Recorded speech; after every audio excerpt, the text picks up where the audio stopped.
Yo, so today we got a question from a bro who's 46 and he ain't recovering like he used to, bro. Goes to the gym, but he's sore for days. What should he do? Great question, man. But before we get into that, you ought to know my name. It's Elliott Hulse. I'm a strongman strength coach, and I've been making men strong here on YouTube since 2007, dude. And you just discovered your new favorite fitness channel for men over 40. And if you want to get jacked and lean for the second half of your life, book a call and talk with old Uncle E by going to alphaschool.ai or click the link down below. It'd be great to talk to you, bros. I'm talking to so many of you, and it's been pretty awesome. I enjoy it. So, yo, Elliott, I'm Jeff. I'm 46. I love training, but my recovery isn't the same as when I was younger. So I feel sore for days after lifting, and it's hard to stay consistent without feeling run down. How should a guy my age adjust his training to recover and keep progressing? Well, there's a lot that I could say with regard to that, but I want to address one issue in particular today. And that is how to gauge whether you're actually fully recovered from a workout the next day. See, what's really important for us to consider as older guys is frequency. We can train with the same intensity, and many of us can train with the same volume, but it takes a longer time to recover between the workouts. And if you go from one workout to another without fully recovering from the first, you're digging yourself into a hole. What do I mean by that? Like you're going further and further into the pit of fatigue, and you don't want to do that. We want to go into the pit of fatigue, but we want to give ourselves an opportunity to rise up before we do another tough workout, another CNS workout. What I mean by that, CNS, central nervous system, like when you're doing heavy lifts, right? This is applying to guys who are lifting kind of heavy and pushing your nervous system to the end. So when I say heavy, it's also subjective, like high intensity training, Mike Menser style, right? So you do powerlifting or you're doing like, high intensity training. Either way, the limiting factor for you is going to be your recovery, your CNS recovery, your nervous system recovery from each workout, right?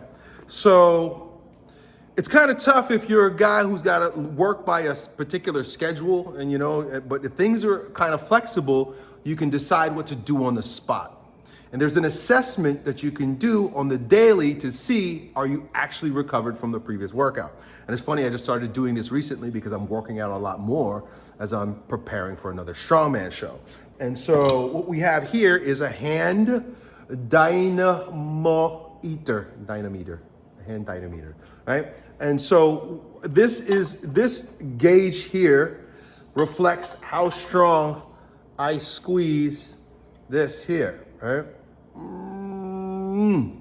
And if I can get to where it is right there, that means my grip is as strong as it was the day before, right? But if I'm still sore and I try this and my grip doesn't go to where it went the day before, no matter how hard I squeeze, and I'm like, wow, it's not getting to 60, I go, what the fuck is that going? Right? I can't generate the force to make it happen. That means my nervous system, my CNS, central nervous system, brain, and spinal cord are not producing the amount of power that's needed, the amount of force that's needed to reproduce the strength performance of yesterday, right? So testing your strength. There's another way to do it also, it's called HRV. And I would say that the easiest way to do HRV is to get like a Fitbit and just let it track it for you naturally.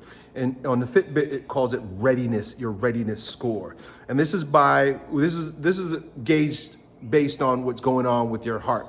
Your heart rate variability is about how quickly your heart rate recovers from variable. So you want a low variability, you want high variability, right? I believe, anyway.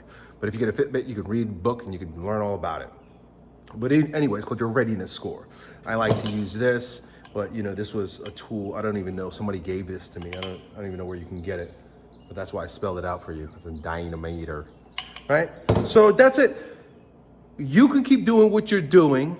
You just need to recover a little bit longer between workouts.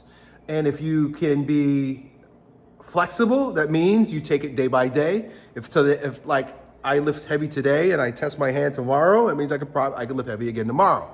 But if it's not, take an extra day in between. So you want to be, sensitive to that. Or just how you feel. It's a little bit more subjective. It's not as objective as the grip, but like there are times where I burnt myself out so much so that I can only lay in a hammock. I can't work out today, right? I just gotta be honest with myself. I can't work out today. Don't work out on a fatigued body. Train, don't drain. Done.